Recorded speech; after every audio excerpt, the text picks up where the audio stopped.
Hey, what's up guys, it's Matt with the Movement System. If you clicked on this video, I bet you're a bit like me.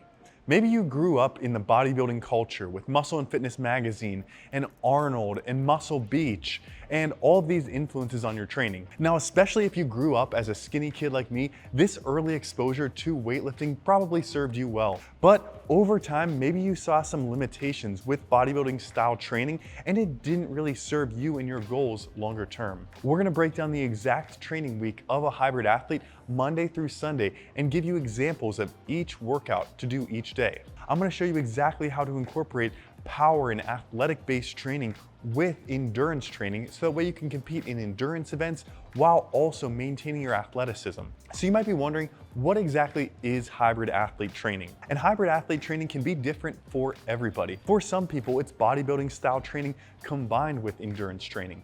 My approach to hybrid athlete training though is training like a true athlete, an endurance athlete, but also an athlete who wants to play field sports like soccer and basketball. So my approach to hybrid athlete training that I'm gonna break down today involves plyometrics. So that way you can maintain your vertical jump and your athleticism to play sports while also being a competitive endurance athlete. So before we get into the weekly structure, why might you actually want to do this style of hybrid athlete training? Well, I want you to think back to the last few years of your training. Chances are you spent some training sessions in the gym pushing yourself hard, but maybe you also trained for an endurance event and ran your first half marathon or 5K. I want you to erase what you think you should be doing for training and just think about which part of that training was most fulfilling for you. When I did this, honestly with myself, the most fulfilling experiences wasn't going into the gym and trying to get the biggest arms possible. It was going out for bike rides with my friends, competing in soccer, going out and racing a really hard triathlon. And that's why I've shifted my training to be a hybrid athlete and emphasize that aspect of training. So I'm not exaggerating when I say that the hybrid athlete weekly structure that I'm about to show you guys has been life-changing for me to be able to feel that competitive drive to compete in endurance events and also maintain athleticism for the sports that I like to play, all while still building strength and hitting PRs in the gym. If you're ready to train like a hybrid athlete, then let's go ahead and get into it and break down that weekly structure right now. All right, so let's go ahead and get into the weekly breakdown. We want to start with Monday always being a power day. This is strategic. This is our day that's most explosive and powerful. We're gonna do the most amount of jumping. I'm gonna try to make this as comprehensive as possible with what each of these days should look like and also an example of each. This Monday power session is gonna be composed of two primary things. Number one is plyometric exercises, which are jumps or hops or skips or other exercises that involve the stretch shortening cycle. Now, these exercises are going to have a quick stretching and shortening of our tendons, and they're gonna make us more athletic. Now, how many of these jumps should we do? What I typically target is 50 to 100 jumps on our Monday session. In this training session example, the main jumps that we're focusing on is a little bit of jump rope in the warm-up, some low to high pogo hops to start to get a little bit build up in terms of height and explosiveness. And then our main jumps are gonna be dumbbell jumps. We wanna add 10% of body weight with dumbbells and then jump explosively with that extra load, as well as some single leg step-up jumps. There are a lot of variations that you can use here, and you probably wanna cycle through different forms of jumping and hopping throughout the year, but Monday session is always gonna involve somewhere around 50 to 100 jumps. The second type of training you're gonna see on Monday is power-based training. This can be your normal exercise that you would usually do, like a trap bar deadlift or a back squat, but done explosively. This would be using typically anywhere from 30% to 60 or 70% 1 rep max, but moving as fast as possible. So that's our goal on the power day, is to move the bar really fast. We're typically not doing that many reps, something like 4 sets of 5, 5 sets of 4, 6 sets of 3. Again, focusing on being really explosive. Moving right on to Tuesday, we have the first cardio session of the week, and we're gonna focus on zone 2 cardio. Zone 2 is low intensity cardio. We're targeting around 60 to 70% of heart rate max and going for a long time. Now, a long time might be different for everybody. I like to make those sessions anywhere from about 50 minutes to 90 minutes typically. That can be done on a bike or it could be done running, especially whenever I'm training for a half marathon. I like to make sure those sessions are running steady state. Once we get to the end of the training week, you'll see how we distribute between higher intensity cardio and lower intensity cardio. Also on Tuesday, I like to add in a 20 to 30 minute functional strength session if possible.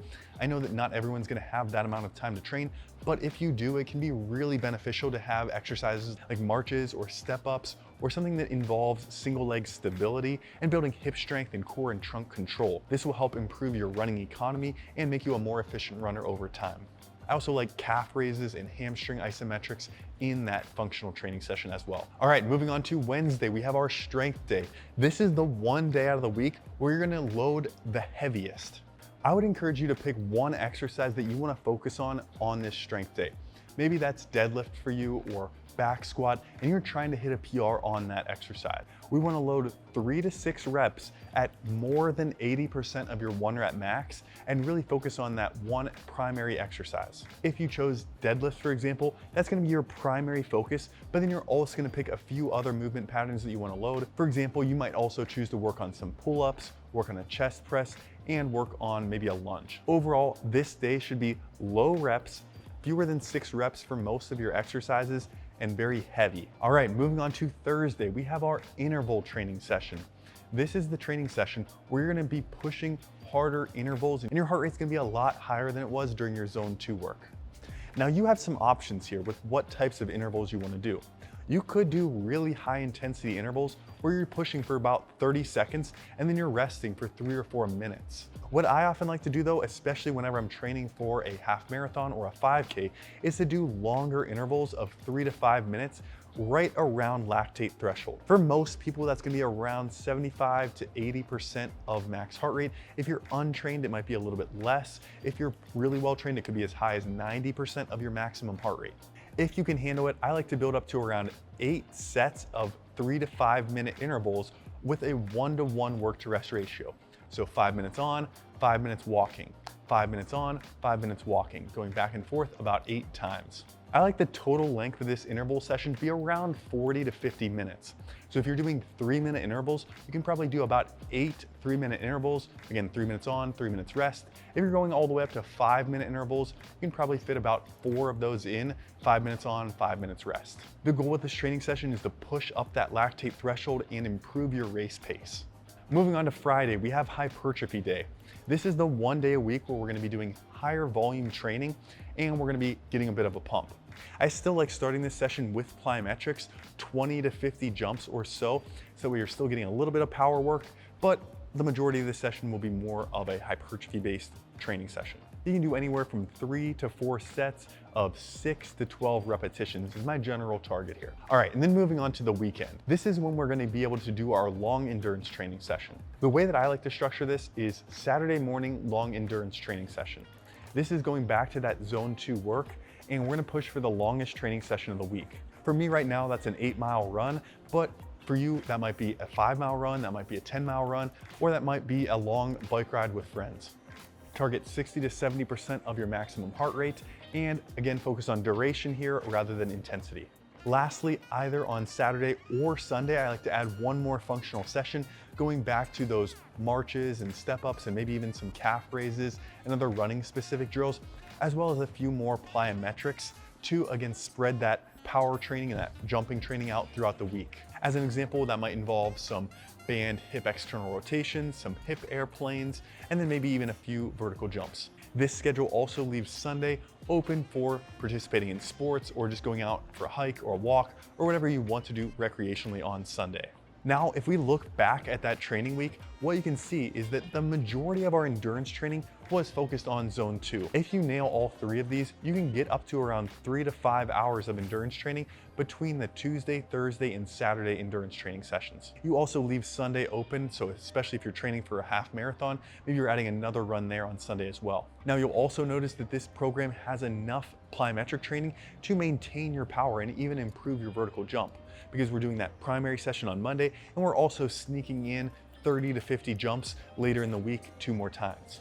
With 2 primary lifts on Wednesday and Friday, we also have just enough lifting to keep nudging up those 1 rep maxes and maintaining your strength, even with a high volume of endurance training. Don't get me wrong, this is a tough training plan. It's around 1 to 2 hours, 6 days a week. But if you want to be competitive as an endurance athlete and also maintain your athleticism, then this is a pretty reasonable amount of work to put in. If you want to give this training week a try, I actually have a 7-day free trial of our hybrid athlete training team, which is this exact training structure. It's the exact training program that I follow, and it's all through the Train Heroic app. As soon as you start your 7-day free trial and download the Train Heroic app, you'll see these 7 workouts show up right in your training calendar. I'll leave a link to that in the description below. If you guys do have any questions about hybrid athlete training, or if you have any tips for other athletes going into a hybrid athlete style of training, go ahead and leave them in the comments below. Make sure you subscribe so you don't miss any future videos, and I'll catch you in the next one. Thanks.